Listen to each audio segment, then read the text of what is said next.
Hello everybody, it is officially May 24th, that's right, 2/4, May 24th, and as you can see I'm in a little bit different setting. We decided to take it outside of the office to give you a little bit of background. We're at Tease Me Cafe, and of course you can tell it's nice out here even though I'm wearing a jacket.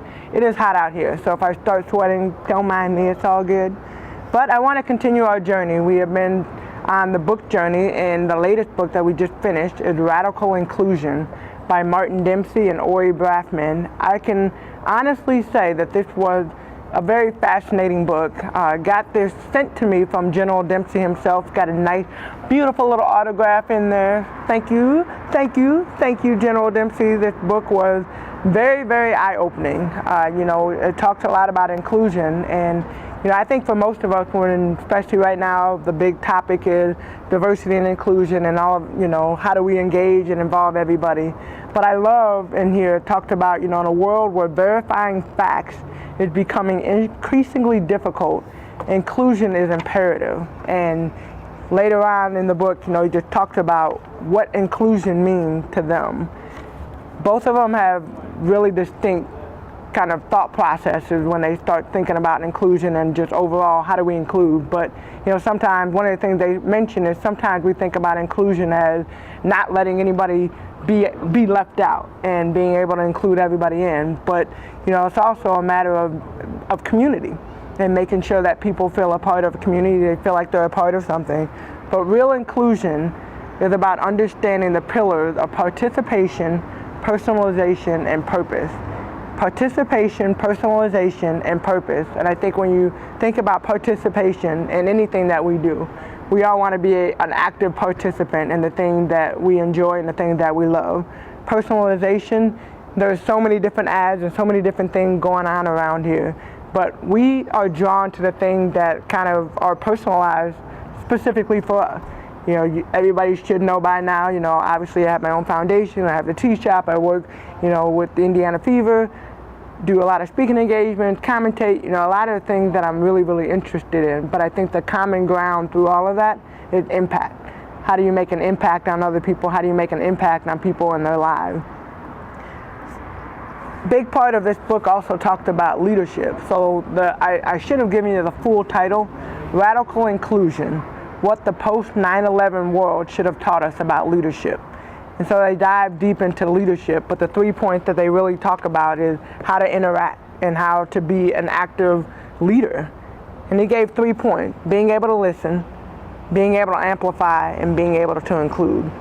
Listen to the people around you, listen to what's going on, listen to, as leaders, we have to listen to our team members and take what they say and be able to utilize and kind of turn that around. And that goes to amplify.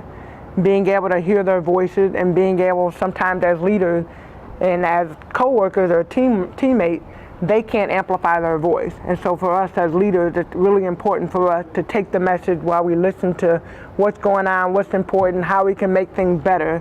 How do we take the message that we learn from our team members, turn around and amplify that? And then obviously the big one is inclusion and being able to include everybody in.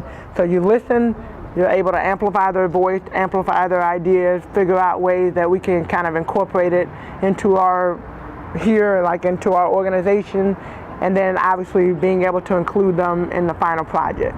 So a lot of great nuggets came out of this, but group leaders are able to create their own content, which ends up giving them a big boost. But the creators of our stories are our team members and the people that are around us. So if you have not checked out this book, please make sure you go pick it up. Radical Inclusion, What the Post-9/11 World Should Have Taught Us About Leadership by Brafman, best-selling, and General Dempsey. You don't want to miss that. So then as we look at the month ahead, and I can't believe we are literally in May and finishing up May, and already I don't know how we got to June so fast. We're a week and a half away. But the next book that we're going to look at, since we're going to keep with the leadership theme, is by Simon Sinek, Leaders Eat Last.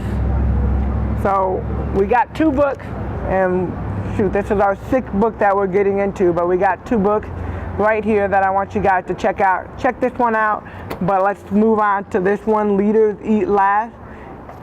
I am sometimes drawn by the outside cover. I know they always say don't judge a book by its cover. Well, you can't help but looking at this one, reading them like Leaders Eat Last.